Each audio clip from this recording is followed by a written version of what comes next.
Bé, doncs avui ens despedim de la mateixa manera com vam començar amb un documental. La primera part de Tot recordant Santa Cristina. Han estat uns quants dimecres els quals hem estat fent diferents projeccions des de tots els documentals que ens han passat a l'Arxiu Municipal i que li donem les gràcies des d'aquí per haver-nos cedit aquest material, inclús també totes les companyies i grups de teatre de Lloret que ens han donat i ens han permès i ens han cedit obres de teatre que feia temps que havíem vist i que poder, amb aquests dimecres de teatre al YouTube, hem pogut rememorar. Donar les gràcies a tothom, a tots a vosaltres que ens heu estat veient cada dimecres. Avui, últim dimecres, en la que fem una projecció. Per tant, volem dir també que comencem ja a activar aquesta normalitat que tant busquem i que tantes ganes tenim de que arribi. No obstant, a mitjans de juny farem una projecció d'una obra de teatre aquí al canal del Teatre del YouTube. Per tant, estigueu molt atents i bé, espero que podeu gaudir avui amb el documental de Tot recordant Santa Cristina. Moltes gràcies a tothom i ara sí que espero veure-us aviat pel carrer.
Aquí en Lloret de Mar hay una cosa que se llama la danza de las morrachas, o ¿cómo es? De los almorrachas. Las morrachas. ¿Qué es eso? Esto es una danza típica de Lloret de Mar y en parte pues también parece que antiguamente se bailaba en otras poblaciones, pero actualmente subsiste únicamente aquí. Es un baile de plaza, ¿no? Sí, es un baile de plaza de origen árabe, dicen, pero que, en fin, la música es más bien ochocentista. Sí. Ese origen árabe hacia la costumbre está justificado en documentos y cosas de esas, o simplemente es una hipótesis. Más que documentado, quizá está justificado en una serie de cosas que continúan haciéndose, que son lo que subsiste de la leyenda, por ejemplo, la rotura del vaso típico que lleva la señorita que baila. Ese va a ser muy peculiar, es lo que se llama precisamente la almorracha, es que tiene unos bolletes especiales. Y entonces el chico lo entrega como ofrenda, que esto dicen que es lo que hizo un moro venido en tiempos, en fin, de la piratería o lo que fuera, y entonces la chica lo rompe, o sea, lo echa al suelo, o sea, la leyenda es que la cristiana, en fin, no quería, pues, aceptar la propuesta del árabe. Digamos, la relación con el moro, ¿no? Representa pues que aquí en Lloret había antes unos árabes y uno de ellos se enamoró de una chica de aquí, ¿no? Así como tú. Bueno, no sé, esto no lo sé. Después resulta que la chica pues no estaba de acuerdo con ello y bueno, no lo aceptó. Y de esto se ha hecho una danza y se dice pues la danza de las morrachas. Ya. Francisca, ¿tú sabes que el participar en esta cosa de las morrachas, ¿no? ¿Se dice morracha? ¿Cómo se dice en catalán? Sí, morracha. Morracha. Es como una puesta de largo también, ¿no? O sea, es un paso desde la niñez a la... Sí, significa eso, es como si de niña pues te de largo, pues ya puedes entrar en sociedad y todo eso. Es muy ceremonioso ese baile, ¿no? Sí, bueno, se va repitiendo mucho, es todo igual. Y vienen los señores viejos, bueno, me refiero a los viejos, a los mayores, ¿no? Vienen con vosotras y os entregan a los jóvenes, ¿no? Al primer día sí, nos entregan a los jóvenes, ¿Y porque eso, lo bailamos 2 días. Sí, ¿eso por qué? ¿Por qué os entregan? ¿Por qué no bailan ellos con vosotras? ¿Sabes eso? Pues creo que antiguamente los acompañaban, no los mayores, a los jóvenes a bailar. Sí, creo que es esto. ¿Tú sabes por qué rompen el jarrito final? Bueno, pues según lo que hemos hablado entre nosotros, nos han explicado, pues el moro este que quiso la chica... Ese moro tenía que ser muy malo, porque es muy famoso aquí, No, ¿no? pero yo me parece que más que nada es el espíritu que tenemos los españoles, por decirlo así, los cristianos, que no aceptaba el espíritu de un moro, ¿no? Luego al entregarle el ramo, pues lo rompió y luego se marchó corriendo. Esta es la morracha o la almorraja, lo que La usted le llama, almorracha ¿no? del baile de plaza antiguamente, Sí. como se hacía, se le pone agua con colonia, pues queda así de este color, y entonces le ponen las flores, para después ir a regar a los pies de las autoridades con agua perfumada. Sí. Entonces las chicas es cuando van y ¡pam!, lo rompen. Cuando el chico se lo ofrece, Qué bonito. ellas lo desprecian y es cuando van ¡pam!, y lo rompen. Qué bonito es Como esto, esto, sí. Qué bonito. Esto es muy bonito. Y esto se derrama por...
aguanto! 5 aguanto, nois! 6 aguanto, hoje nas marchas! 7 aguanto! 8 aguanto! 9 aguanto més! 10, ai, va, nois! 5 més! 1 aguanto! 2 aguanto! 3 aguanto! 4 aguanto! 5 aguanto!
poble de pescadors,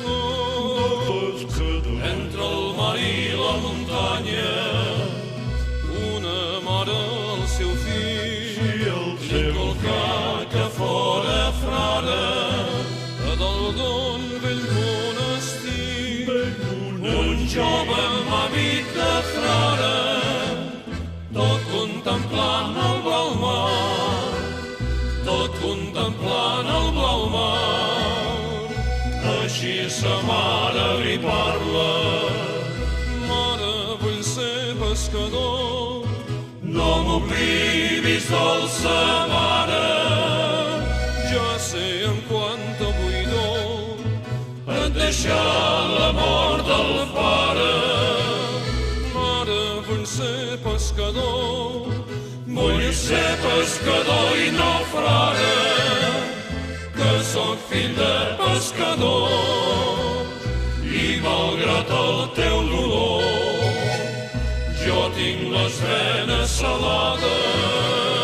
Mare, vull fer-me la mar, mare, vull fer-me la mar i que em bresin les onades.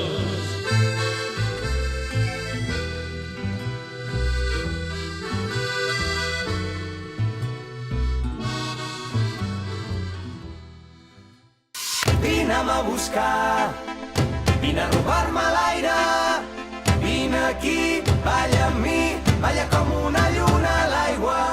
Oi, oi, oi, ai, ai, ai, oi, oi, oi, balla com una lluna a l'aigua.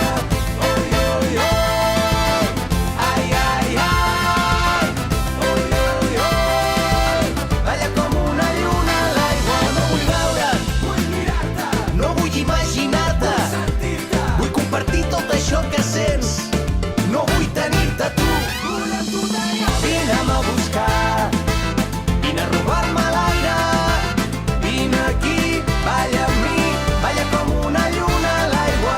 Vine'm a buscar, vine a robar-me l'aire, vine aquí, balla amb mi, balla com una lluna a l'aigua. M'agrada perquè ets rebel, perquè balles, perquè vibres, m'agraden